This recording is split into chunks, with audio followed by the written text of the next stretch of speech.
Hello, good afternoon, everyone. Thank you for joining today's stakeholder meeting with Director Jaddou and members from our leadership team. My name is Carrie Selby, and I'm the Acting Associate Director of the External Affairs Directorate here at USCIS. As you know, Director Jaddou has prioritized stakeholder engagements and is meeting with organizations regularly to discuss USCIS's priorities and activities. As you may also know, one of Director Jaddou's priorities is addressing our backlog and improving processing times.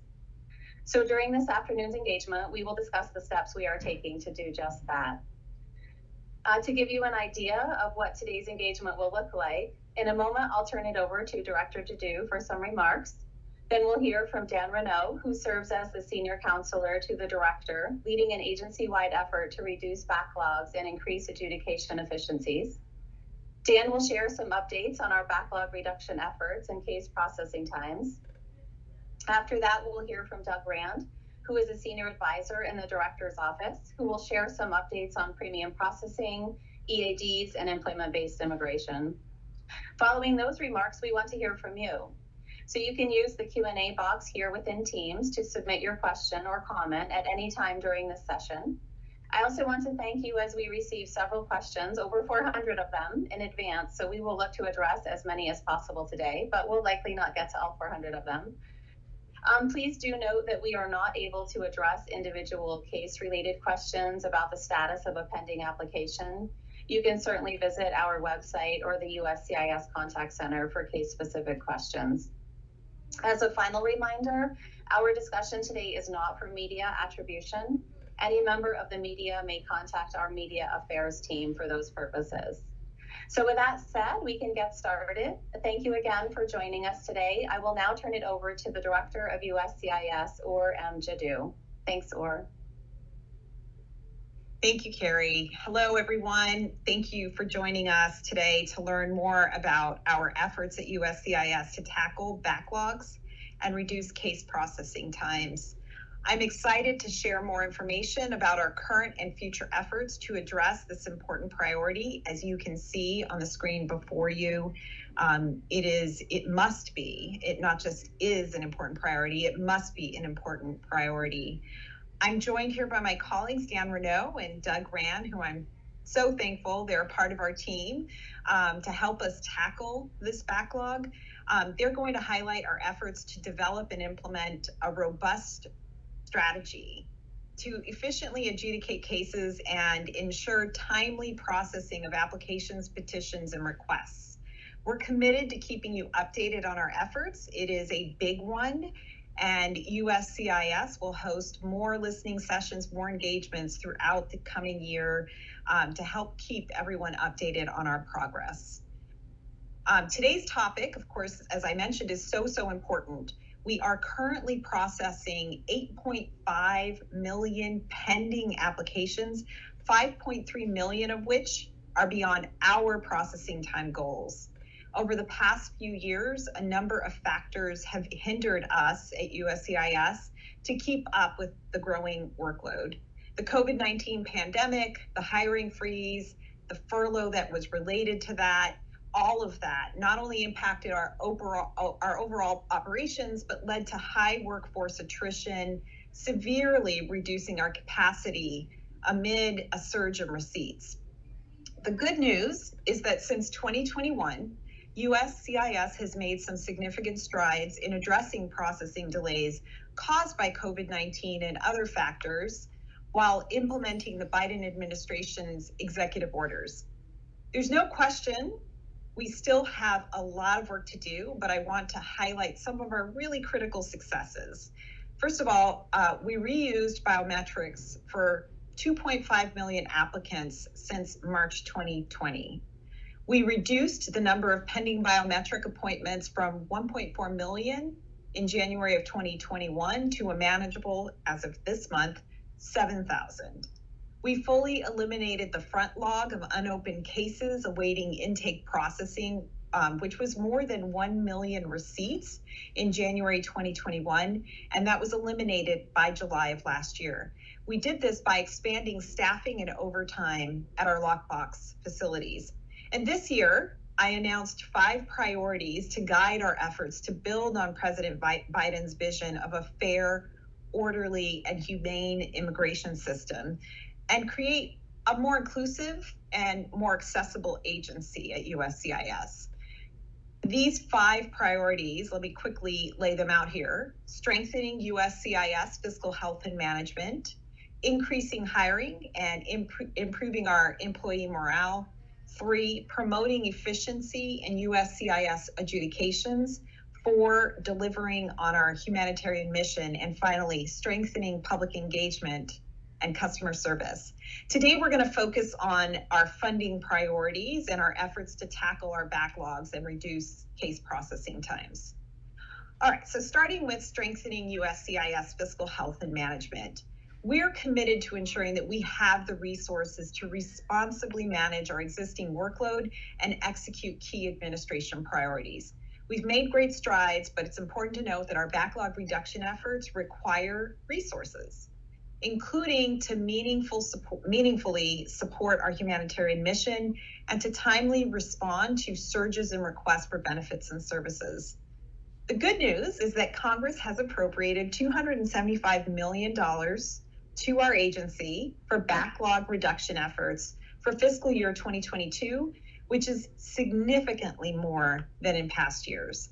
This includes new positions, overtime, IT enhancements, and resources to support the President's 125,000 refugee admission ceiling, a significant, as you know, and much needed increase over prior years, given our humanitarian needs around the globe.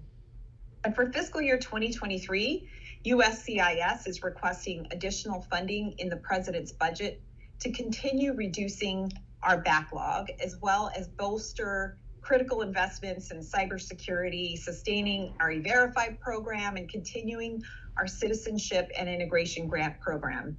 And importantly, we've asked for resources to support our humanitarian mission consistent with appropriations provided to other agencies that do similar work, like the Department of State and the HHS Office of Refugee Settlement, who are partners in these important programs like the U.S. Refugee Admissions Program. I have to stress, continued appropriations are critical to our long-term success. I want to thank you all for your efforts to help secure this critical congressional funding and ask you if you could continue those efforts. We can't tackle pending caseloads, improve our customer service, achieve our growing humanitarian mission, and enhance our capabilities without these additional resources. Our only options when we need more resources, which we need now, are to either put this all on our fees or ask Congress for assistance so that our fees don't have to increase as much as they would without congressional assistance for our growing needs. Now, on our second priority, increasing our hiring and improving our employee morale. USCIS, many people are not aware of this. We're currently staffed at 82% of our authorized positions, with roughly 4,000 adjudicative and administrative vacancies. So put another way, this agency is operating with almost a 20% reduction in staff. That's almost 1/5 of our staff. Addressing this gap is so critical to our backlog reduction efforts. We cannot get to our backlog. We need more people to help us process and adjudicate these cases. We're working really creatively with our partners in government, academia, and the nonprofit sector to get our message out there that USCIS is hiring, and we are committed to attracting, recruiting, and retaining and training a new generation of public servants to help administer our nation's legal immigration system. Some really good news on this front is we've secured direct hiring authority to help fast track our hiring for several key roles, including the roles that are associated with our growing humanitarian mission, such as refugee and asylum adjudicator roles, and also roles to support adjudicators in our field offices and our service centers across the country. I'm asking you today to help us in this effort, encourage anyone you know that's interested in public service to consider the incredible mission at USCIS and consider working for us. visit our hiring page at USCIS at usajobs.gov. And finally, retention of our amazing and extraordinary workforce is a key priority. Let's not forget here, all of us have been through a pretty challenging period through COVID, and the USCIS workforce is no exception. We had to adapt our workplace, our work requirements, along with our personal lives to meet our mission in the middle of a pandemic, while at the same time facing the real possibility of what was in 2020, in the middle of the pandemic, an indefinite furlough of 2/3 of USCIS. Think about that. In the middle of a pandemic, USCIS, who normally has not experienced furlough threats, the effects of COVID and the threatened furlough reverberate today. So it's critical for us to not only ensure the financial stability of this agency, but also recognize the incredible resilience of the workforce at USCIS and to further shore up that morale. So we're implementing a multifaceted workforce engagement plan that improves employee morale and gives everyone a voice in shaping our agency's future. And fundamentally, our team needs the right resources to get the job done.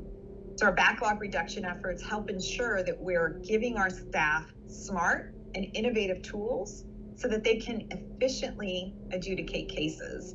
And that includes hearing and incorporating efficiency ideas that come directly from those that are doing the work on the ground every day. So one of our other priorities I mentioned up top, of course, is promoting efficiency in our adjudications. We're laser focused here on testing and evaluating ideas and opportunities to increase efficiencies at every step of the adjudication process.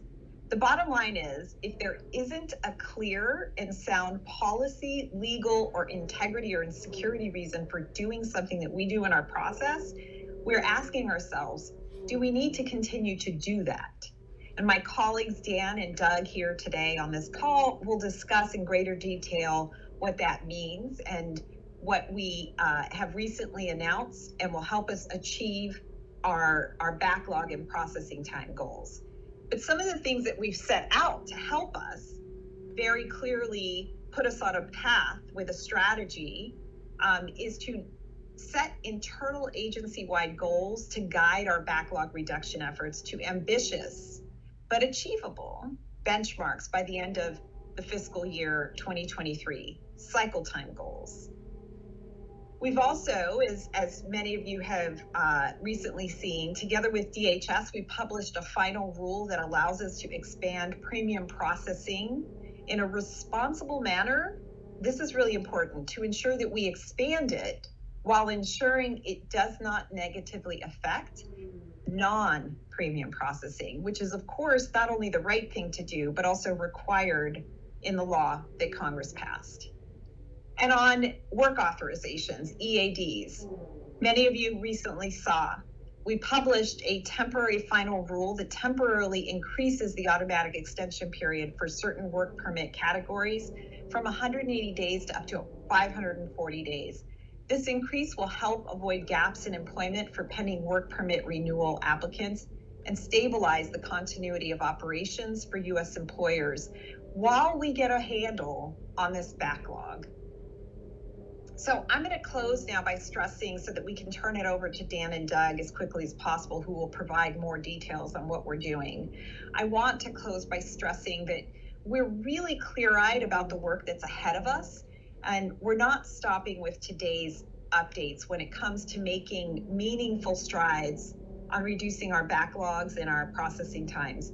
We have a dedicated, innovative, hardworking team at USCIS that's laser focused on our immigration system so that it becomes more timely, more efficient, and fair. And I hope today's engagement makes clear that USCIS is listening.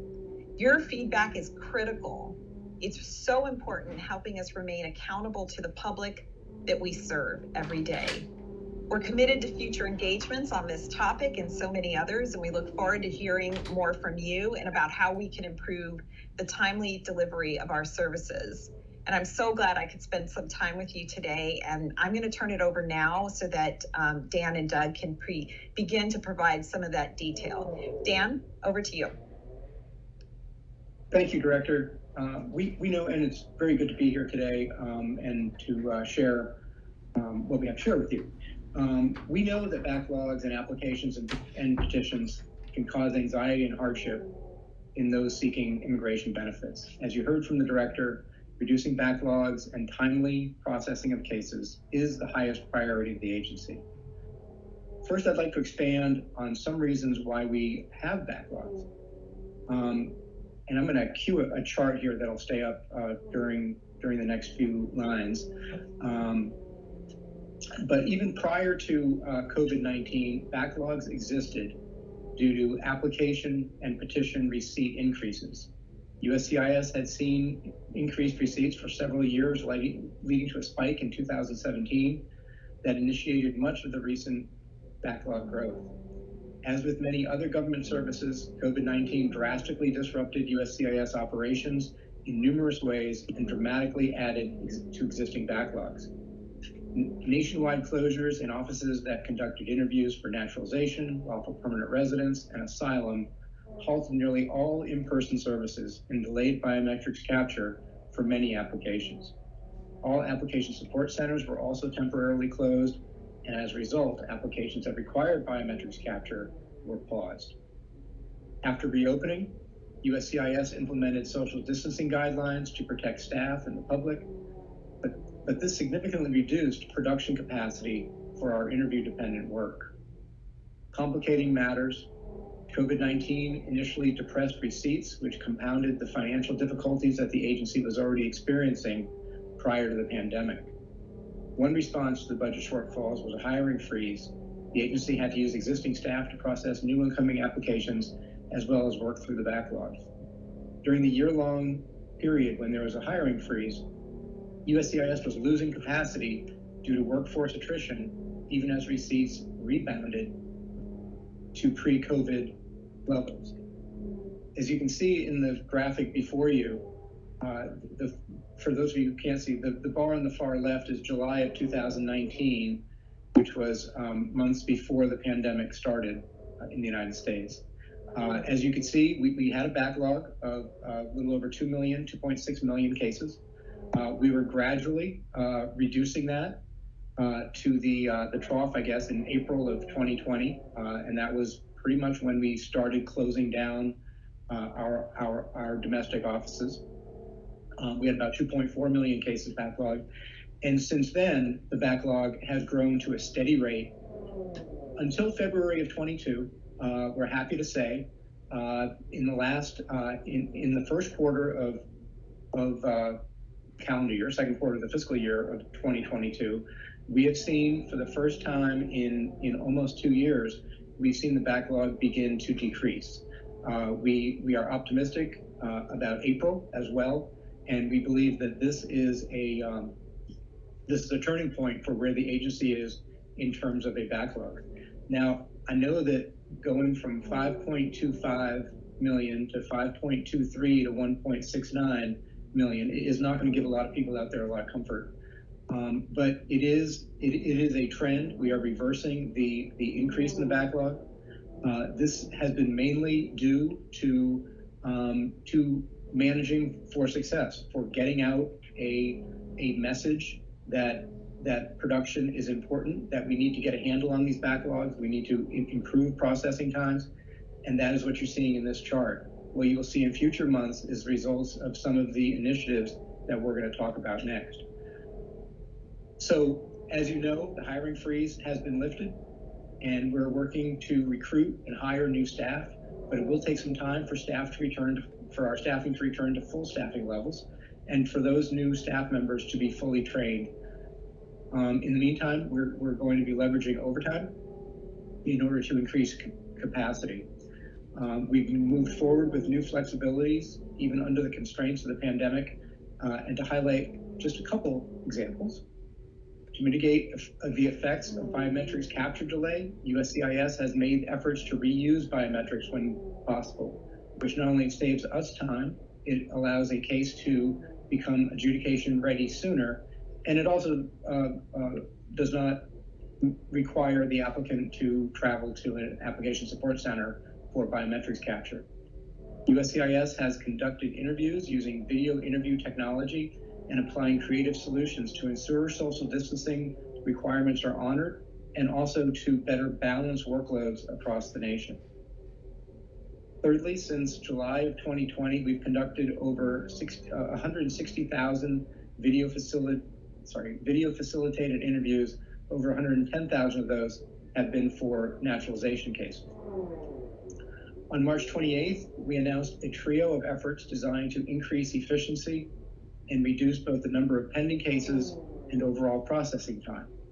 Specifically, as I mentioned, we set new agency-wide backlog reduction goals, expanded premium processing to additional form types, and are working to improve timely access to employment authorization documents. First, USCIS is establishing new cycle time goals to guide the efforts of the USCIS workforce and to be achieved by the end of fiscal year 23. Cycle time is slightly different than processing time. It's an internal management metric that's generally comparable to median processing time. As cycle times decrease, processing times will follow, and applicants and petitioners will get their decisions more quickly. USCIS is increasing capacity, improving technology, and expanding staffing to achieve these goals by the end of FY23. The new cycle time goals apply to many of our primary form types and range from 2 weeks to 6 months, as you can see in front of you now. For example, applications for adjustment of status, which is Form I-485, and for naturalization, Form N-400, will have cycle time goals of 6 months, meaning that we will have 6 months worth of pending cases awaiting a decision. That will constitute our pending workload. As part of the trio of new efforts I mentioned earlier, I'm going to ask Doug Rand from the Director's Office to talk a little bit more about our expansion of premium processing and efforts to improve processing of employment authorization documents, or EADs. We will also highlight some of our efforts to improve processing and backlogs with respect to employment-based petitions. Doug? Thank you, Dan. It's good to be with everyone today. Thanks so much for participating. I'll try to be brief. When it comes to premium processing, in March, DHS published a final rule to align our premium processing regulations with a federal statute and designate additional immigration forms for premium processing services. So what this rule does is it expands premium processing services for 3 form types: the I-140, which is the immigrant petition for alien workers, the I-539, the application to extend or change non-immigrant status, and the I-765, the application for employment authorization. So we now have the authority to ultimately expand premium processing to those form types, and we are getting ready to start implementation very soon in a phased way. And so please look out for updates on that front.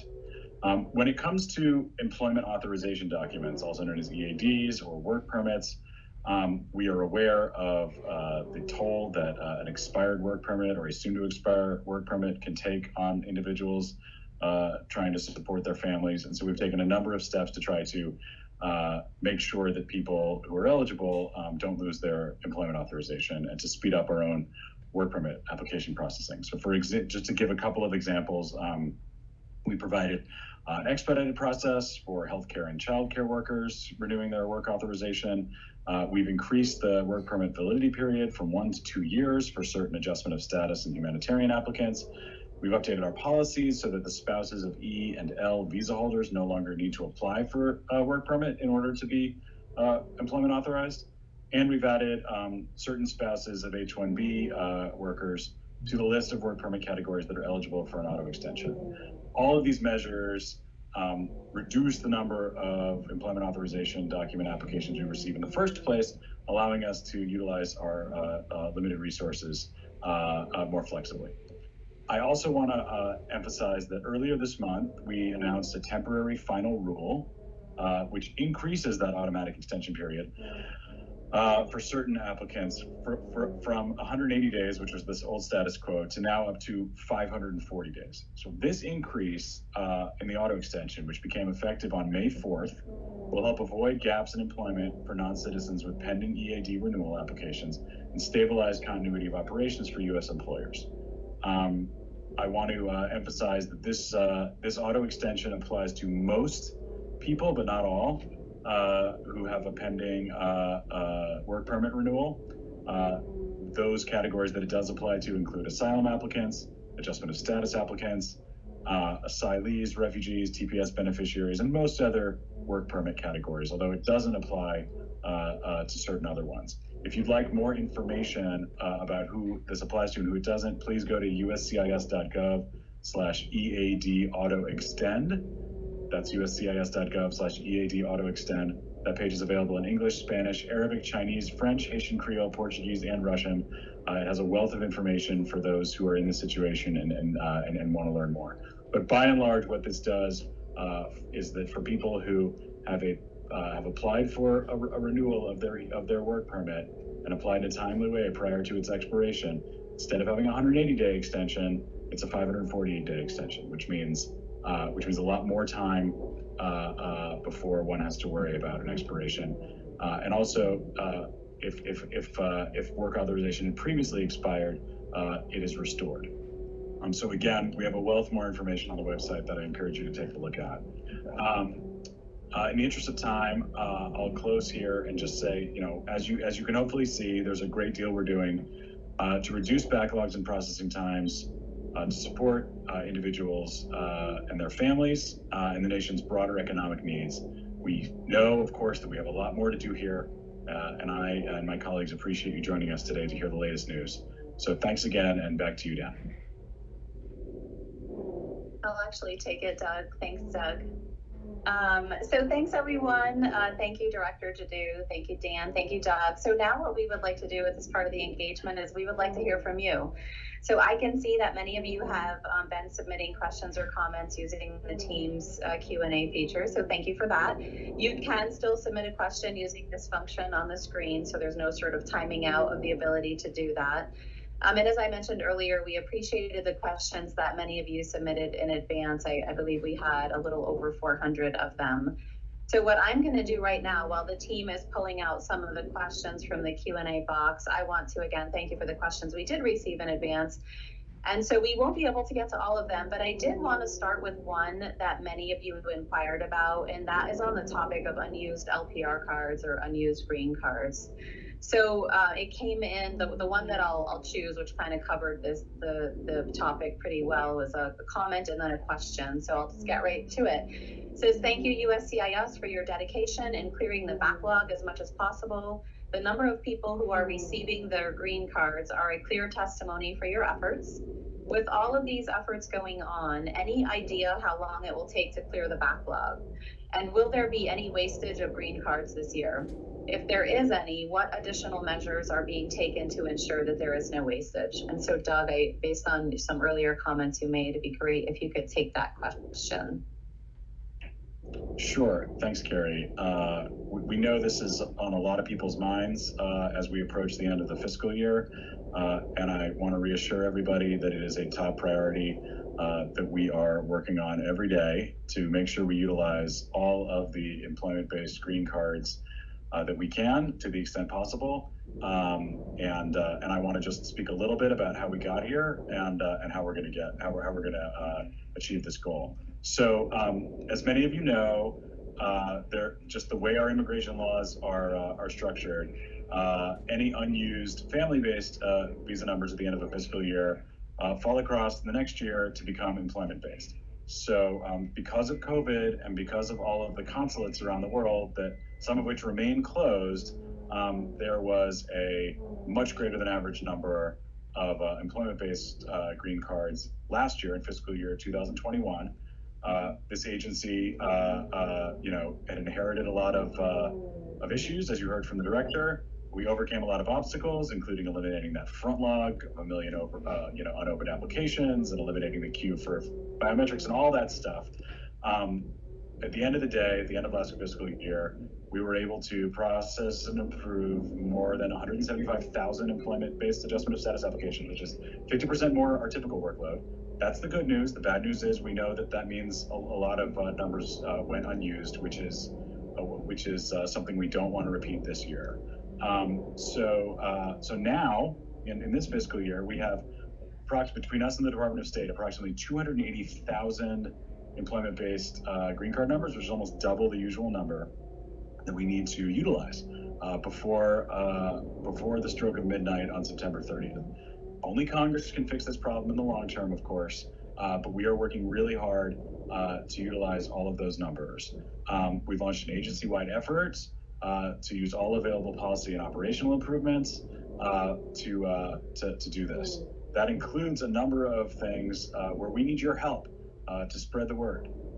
We've published frequent communication materials, social media updates, notifying the public that we still lack sufficient inventory in the EB1 and EB2 categories, and so we're encouraging all eligible individuals to apply for adjustment of status in those categories as soon as possible, if eligible. For those who have a pending petition, in numerous categories, and they want to transfer their underlying basis from one category that's not those two into the EB1 or EB2, we have a single dedicated mailing address and a streamlined process for doing that. It's called transfer of underlying basis, and we encourage everyone to do that as soon as possible. We have collaborated with the Department of State to advance the priority dates for EB2 applicants from India considerably. So we hope more people in that category can apply and make use of the surplus of EB numbers this year. We are encouraging applicants to submit their medical form at the time they apply for adjustment of status. That can save time and help us meet this goal. And we're trying to proactively identify applications that would be approvable, but for a missing or invalid medical, and requesting them ahead of time. So that's just a few things. I hope the bottom line is we are pulling out all the stops to along with the State Department, utilize all those numbers. It is a high priority. Please don't be discouraged by the numbers that we've made public so far. There's a time lag. We are ramping up those numbers to the best of our ability. Thanks, Doug. All right, in the interest of time, I'm just going to keep moving. So we did receive many questions on processing times for the Form I-129F, the petition for the alien fiance, and the K-1 visas. So the comments and questions pointed to frustration with current processing times and asked about our plans to prioritize these cases. So Dan, if you can talk a little bit about our efforts to address specifically the I-129F and the processing times associated, that would be great. Thank you. Sure, thanks, Carrie. I guess bottom line up front on this is, as you saw in one of the previous charts that we showed, our cycle time goal for the end of FY23 for I-129Fs for fiancés is 6 months. So we anticipate by the end of fiscal year 23 to have only 6 months of cases on hand. In addition to the resource constraints that I discussed earlier and the director alluded to, the California Service Center, which is the office that currently adjudicates I-129Fs, was going through some internal restructuring, which caused a temporary decrease in capacity and available hours to adjudicate these cases, among others. During that time, however, new officers received training and mentoring in I-129F adjudications, and now they are back on track. I did want to note that there was also an error in posted processing times for I-129Fs, indicating that the posted date for submitting an inquiry was later than it should have been, which resulted in a spike in inquiries. The error has since been corrected to provide the public with an accurate processing time of 10.5 months, which we believe is too long. And we believe that by the end of FY23, that will be much closer to 6 months or perhaps even under 6 months. Okay, thank you, Dan.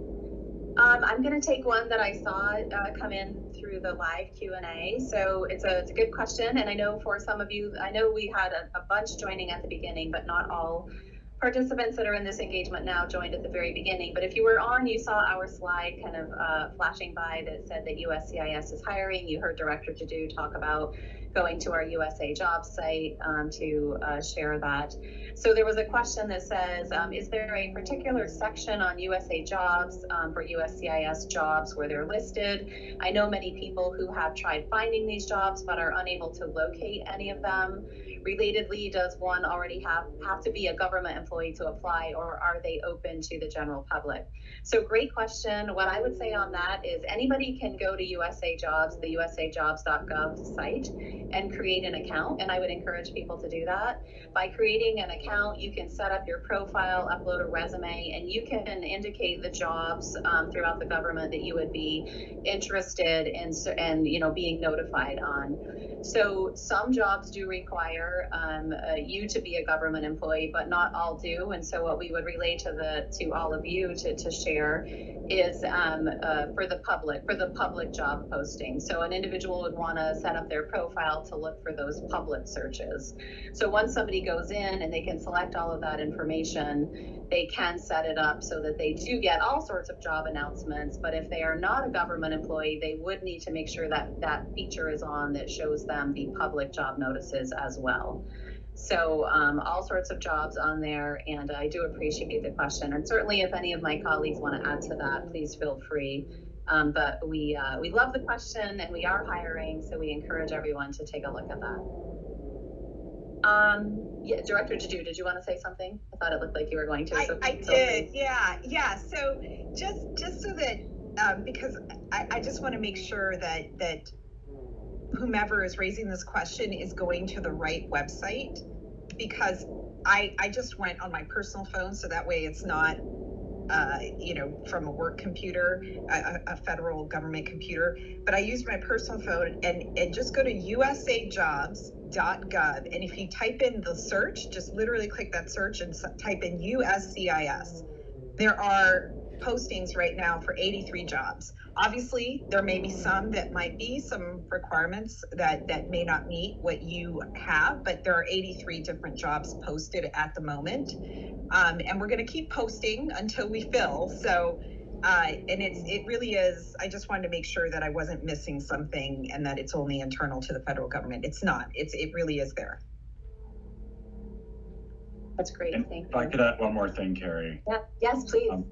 For those who want to join us and apply for jobs here, uscis.gov/careers. You can go there. You can go from there to everything that's listed on USA Jobs. There's also some other jobs we either are or soon will be posting that are direct hire jobs that have a different application process. So if you want to see all the information and a wonderful video from our director explaining why you should work for us, please go to uscis.gov/careers. Great, thank you, Doug. Good addition. Okay, let's see, I'll go back to the questions. Doug, I'll say this next one is for you. It's from Suzanne. Thank you, Suzanne. It says, will USCIS publish current cycle times for the forms now subject to the new cycle time goals and publish periodic updates on progress toward achieving cycle time goals? Thanks so much. That's a great question. So yes, the cycle time goals that Dan showed earlier are on our website. If you just Google, USCIS processing times, you'll get to the tool that allows you to find processing times for your own case type, and you'll also see a link for more information that includes these cycle time goals. So we're trying to be very transparent, just as the director has sent these cycle time goals to the entire USCIS workforce to rally everyone around these ambitious but achievable goals. We're being transparent with the public about where we want to be and where we're driving towards by the end of fiscal year 2023. And we do plan to keep the public updated on how we're doing compared to those goals. We would also want to add that we just recently updated how we present our current processing times to the public to try to make it clearer and more personalized. So if you go to our processing times search page, you can plug in not only your form type, but also the subtype that applies to you. Like not just I'm applying for a work permit, but also what kind of work permit category, for example. And then you'll get the 80th percentile processing time that we've achieved over the past 6 months. And you'll also get a wealth of additional information that wasn't available until recently about how we calculate these processing times, how we calculate cycle times, and that's just the beginning. And we're hearing your feedback and plan to make a lot more improvements to how we present this information transparently going forward. Great, thanks, Doug. Okay, this next question I'll get to Dan. It's from GC. Thank you. It says, can USCIS disclose how cases are being selected at the Nebraska Service Center to transfer to the NBC, so the National Benefit Center? So because so far it looks like the cases transferred out are selected randomly, and cases submitted in FY22 have higher possibility to be selected. And we did get a number of questions in the Teams chat, Dan, as well about, I'll say case transfers between locations. So this would be helpful if you could address this, Dan. Thank you. Sure. So the answer is yes, we can disclose. It's not a secret. So with respect to I-140s and I-45s, first of all, it's important to know that Service Center Operations is responsible for adjudicating the I-140, and typically Field Operations is responsible for adjudicating the I-45.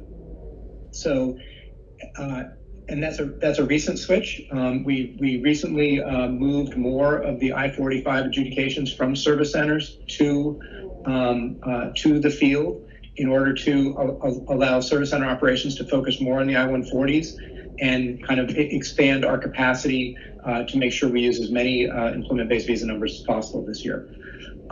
So when an I-45 is at the service center, it is ready to go to a field office once the I-140 has been approved and a visa number is available. So depending on the country of chargeability, the classification, and the date, and whether or not the I-140 has in fact been approved, that will be the determining factor of which cases move to a field office and which remain at a service center until it is ready for adjudication of the I-45. Great, thanks, Dan.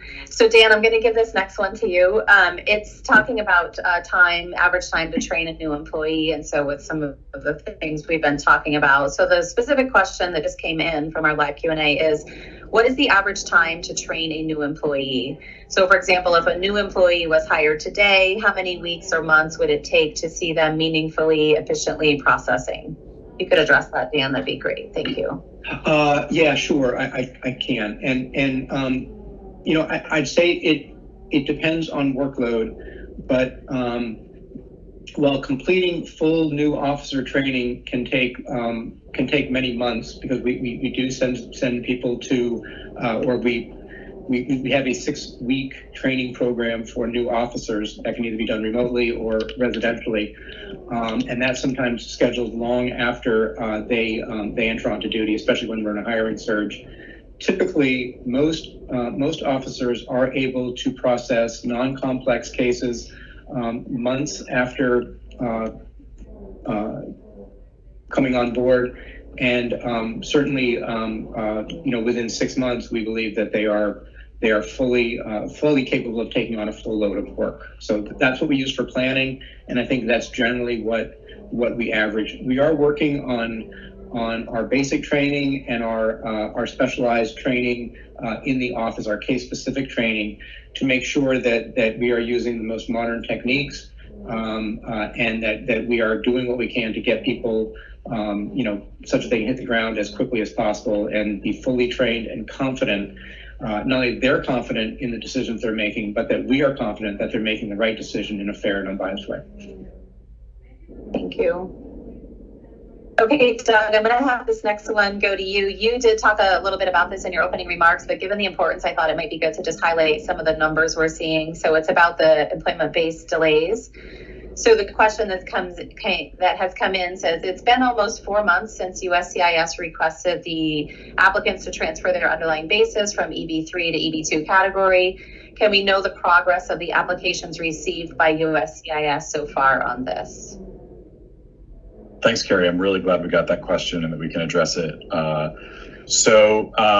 The process is working, and we can give you some numbers on that. So as of May 11th, USCIS had received over 11,700 mailers containing transfers of underlying basis requests at the new address we set up at our Western Forum Center. So that's a good, healthy number. Again, through that date of May 11th, USCIS had made nearly 5,000 of those transfer of underlying basis requests available electronically to the adjudicating officer service center. So that means they are off to be adjudicated. And we will get through all of them to make sure they're adjudicated timely this fiscal year. The speed of processing those transfer of underlying basis requests through our new process has accelerated a lot over the past month. We're confident that the remaining requests will be made available electronically to our officers very soon. And that way, these files will be pulled and sent along for final adjudication. So we're somewhat inhibited in giving like an instantaneous receipt notice, and we know that can create a lot of anxiety, but please rest assured that we are receiving your transfers of underlying basis. We are moving them through the process, and we appreciate everybody who is responding to the call to do that, because it is the best path if you're eligible for it this fiscal year for employment-based utilization. I should say it's among the best paths. Yeah, right. Okay, thanks, Doug. So this next one may be for you also, Doug, again. So it's about premium processing coming in from Michael. Thank you, Michael. It says, will the I-765 and I-485 forms be eligible for premium processing?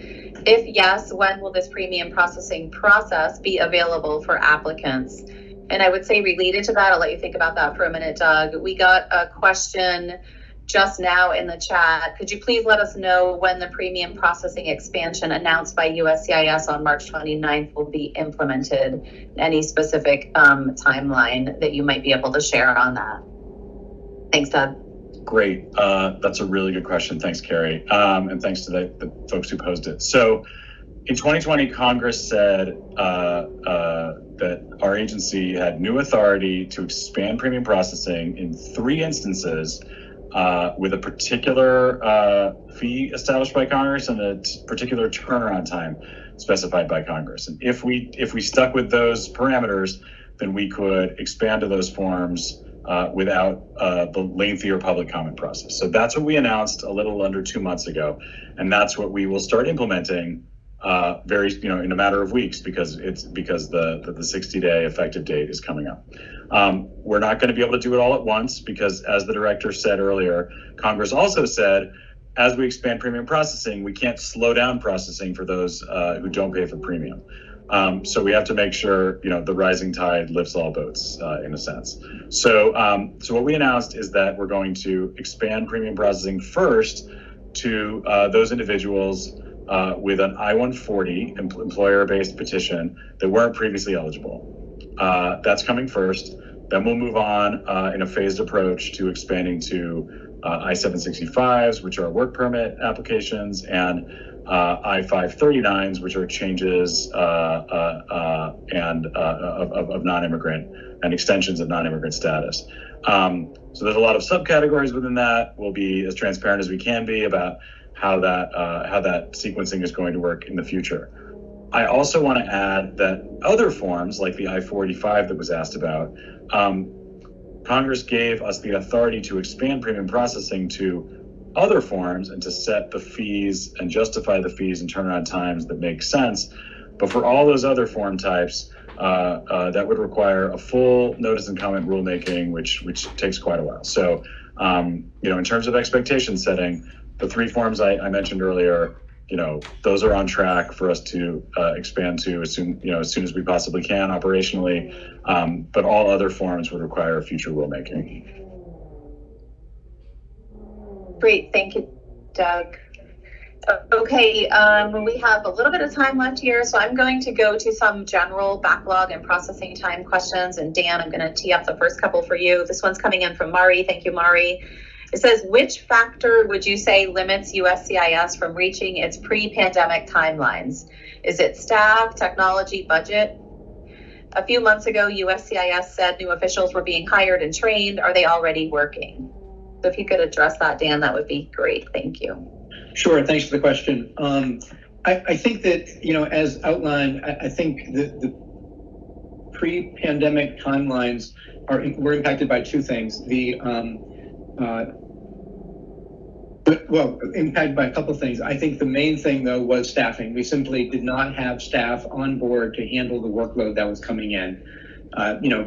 Demand exceeded supply. Simple math. But the more important question is not how we got here. The more important question is how are we going to get out of this?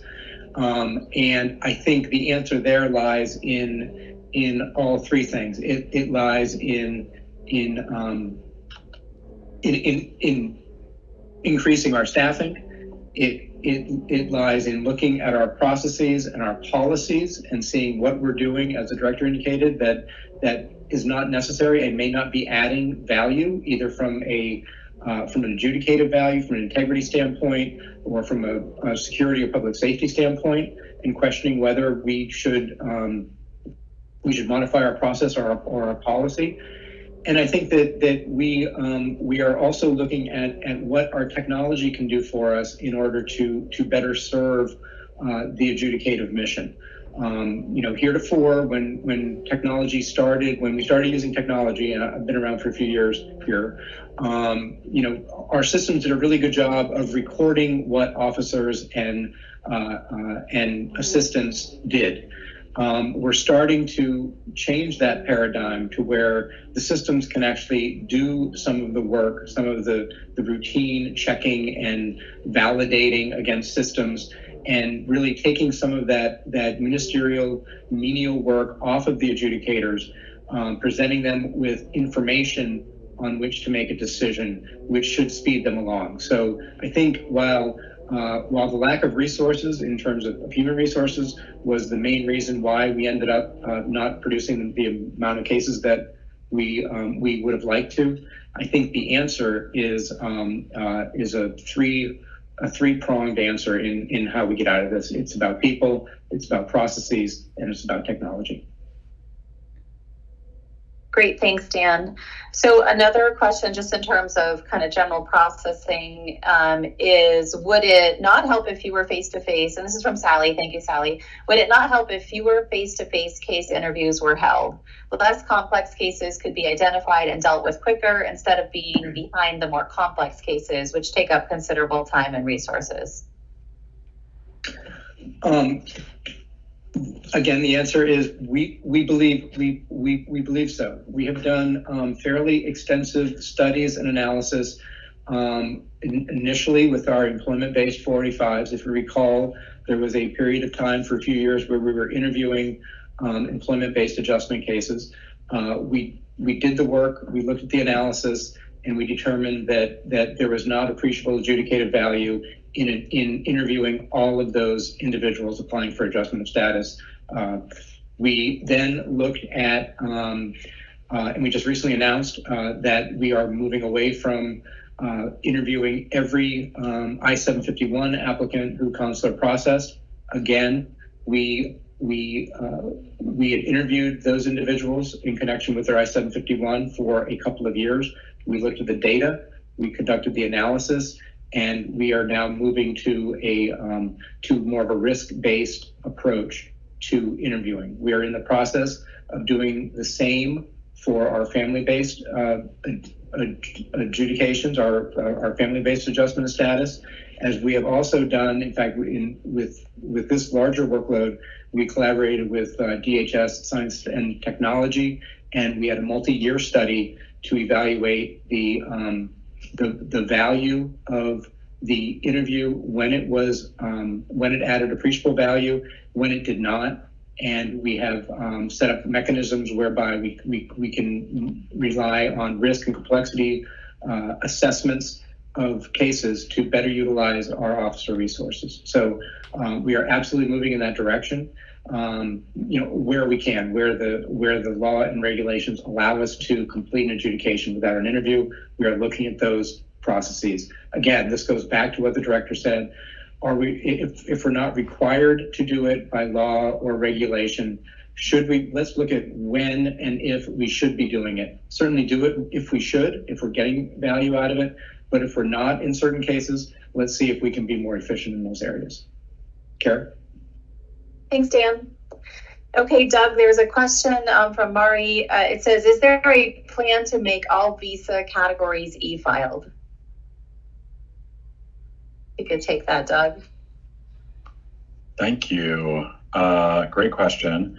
I want to emphasize that not only are there plans to make all visa categories e-filed, there's lots of technology improvements underway. And online filing is just one of many. You've probably seen that every couple of months, USCIS brings another form type online available for online filing. But there's a lot more in the pipeline. We already have accounts on myuscis.gov that allow some applicants and some attorneys to get case updates and communicate back and forth with USCIS in a secure and rapid way, including receiving requests for evidence and responding without having to use the mail. That's available to some of our filers, but not all, and we're working to expand that as quickly as we can. Something that's not necessarily visible from the outside, but that's really important is not only having online filing, but having online or digital case management on the back end, the way our officers do their work. That has expanded a great deal over the past few years, and we expect to expand it a lot more. So even though you don't see it, it allows our officers to move much more rapidly and much more efficiently to complete cases more quickly. And then, as my colleagues mentioned earlier, we're using technology to ramp up virtual interviews, which obviates the need for as much kind of like logistical inefficiency with scheduling in-person interviews. So these are just a few of the examples of how we're using technology and prudently using the additional resources Congress was good enough to give us this year to increase efficiency and reduce processing times across the agency. Thanks, Doug. I'm going to give you one right now, Doug, that just came in. It says the main frustration within the immigrant communities and reason for lack of trust is because USCIS does not communicate the exact process, nor are the applications following any timeline or process. It goes on to say many EB adjustment of status cases are getting approved within 3 months and thousands are waiting for 18 months. Clarify and communicate with immigrants as well. So if you could address that to the best you can, Doug, that would be appreciated. Thanks, Carrie, and I really appreciate that individual's candor. We know it can feel really stressful to try to piece together what you think is going on inside this black box, or what feels like a black box. And I want everyone to know that we acknowledge that it is complicated and can be stressful. We are working right now on some public materials that should come out very soon that try to articulate, how we're dealing with, in particular, the employment-based process because it is so complicated. And the short version is there's so much complexity involved with the constraints that Congress has imposed in terms of worldwide caps, in terms of country caps, in terms of the interplay between numbers between the Department of State and USCIS. When somebody has a green card immediately available, which category they're in, whether they're switching between categories, that it can look very chaotic, but we're actually trying to, ultimately get everyone through as quickly as possible as soon as they are eligible. And I think, unfortunately, looking at the information we have available can obscure that story. So we hear you, and we're trying to be even more transparent in the very near future. Carrie, if I may add, yes. I just thank you. There's nothing that, well, there are a lot of things that trouble me, but one of the ones that really troubles me every day, and there are many, but this is the one that's top, is the loss of an immigrant visa at a time when there is demand. And that goes for the employment-based, but also for the family-based. As you know, the family-based has an even much longer line than the employment-based. And the employment-based, for that matter, is reaping the benefit of those numbers coming over during this time. But I want to note the law.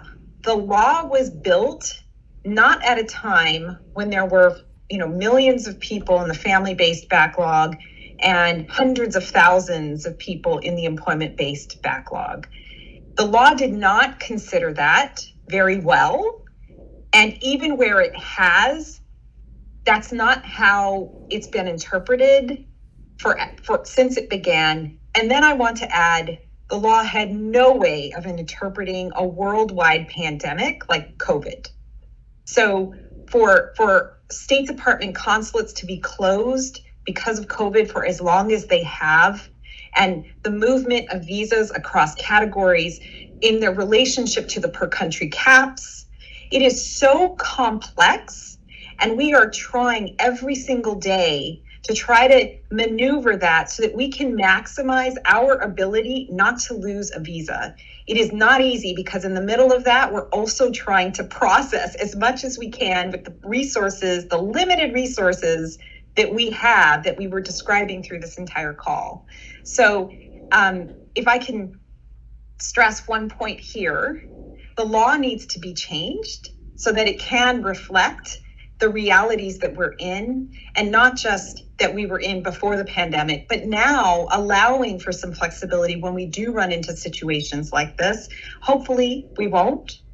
COVID will pass and this will be the end, and we won't see something as drastic as what happened with COVID.